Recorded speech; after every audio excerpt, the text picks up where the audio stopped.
people. I have to say, turned out on Monday. And it's a tremendous day to be here with all of you. This is a crowd, and the Archbishop, I think, would make that point. He was on with me earlier today, that anybody, except maybe the current administration, some folks there, and some folks in the media, my profession, and I say that, I am a card-carrying member of the media, different kind of media, though, with talk radio, should feel at home today. But today is not only the second anniversary of Obamacare, today is also the day in which Patrick Henry said the immortal words, "But for me, give me liberty." Give me that. Absolutely. 1775, Patrick Henry. Do you think George Washington, who the lawyers for Obamacare, I just had on the attorney today who is going to be arguing, or has argued up to the Supreme Court level, which starts on Monday. I don't think the attorneys, or I don't think that George Washington would think that he would be used today as the argument to take away individual liberty and individual choice. They're going to be citing Washington saying that people had to be in a militia right after the founding of the country to say that the mandates that we're facing now, and there will be more of them to come, are constitutional. A couple of things. If you listen to me on 1210 AM radio, or you listen to talk radio at all, thank you. Please continue on. I only have 5 minutes, but you can spend it all doing that. You'll hear people calling in, and I like to call it the knots. How many times do we have to say, it's not about contraception? It is not a war on women. All the women out here who, by my faith, might be the majority. We're not at war with you. We love women.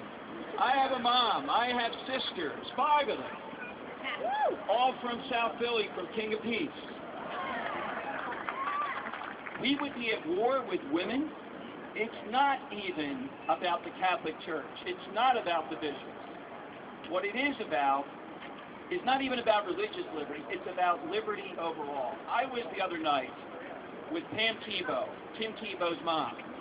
And this was at the height of the trade situation about where he was going to go. You don't want to get in the road of Mrs. Tebow if you saw that Super Bowl ad. She is pretty tough. And she said, you know, I can take comments about his throwing motion. But when people on ESPN say, the polarizing Tim Tebow, what the heck has Tim Tebow ever done to polarize anyone except bring sick kids from around the country on his own dime to Denver, to work with them, to throw the football to them, to talk with them after he beat the Steelers or after he lost? How in the world is Tim Tebow a polarizing figure? Well, he is, sadly, to too many people, some of them in the elite media. I'm in the real media, talk radio. Don't forget, and wouldn't connect, I'm seeing so many American flags here. That'd be the first thing. There'd be chills. No, you can't be mixing the American flag here with talk of religion at Independence Hall. Where are the gendarmes? Somebody stop these maniacs. I'd see the flags across here. Absolutely. So, Tim Tebow's mom, I think, hit it best. The Archbishop, in his new e-book, hitting him about being the author of an e-book today, talked about what he thinks, and he actually used the word, is open hostility to faith, to matters of faith.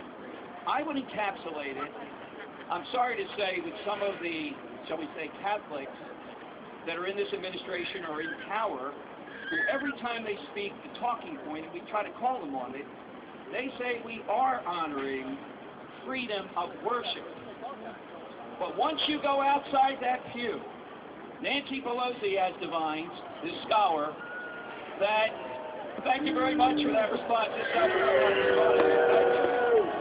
that along with the writings of Thomas Aquinas, which he divined on national TV, that somehow or another, once you get outside the pew, there's like a wall there, you cross over the other, so you're not even outside the church yet, just don't get outside the pew. Your religious rights end there, and that's where they're putting this dispute. Also, I've never been involved in a dispute with my wife or anybody else, marital dispute, in which I say, here's my compromise to Ro, my wife. And she says, I didn't compromise on this. Yeah, but I'm compromising, so I'm telling you it's a compromise. Now, on the other side of it, when she says that, it is a compromise. I have to My point being, the bishops will tell us when it's a compromise, when it is not a compromise. And so far, we haven't arrived there. I just want to tell you that Monday morning, I will try to bring back the spirit that I see here today, the speakers, and that this is a long battle, and that I'm trying to be as bipartisan as I can about this. The mistake that was made, once you have the individual mandate, which I believe will be overturned, you can mandate anything. My hope is that it is, because if not, the worst is yet to come. Yeah. And we know one of the most sacred rights we all have, and thanks, I believe, to the wisdom of some legislators just this last week, we all have the right to vote legally and once. Yeah. I'm saying that in downtown Philadelphia. Enough said on that front. So thank you all. Please be energized. Continue this. Realize you do have friends in the media. You do have people that get this. You do have people that are supportive. And you do have people that say there's no better crowd to be with than the crowd I'm with today. Thank you for having me.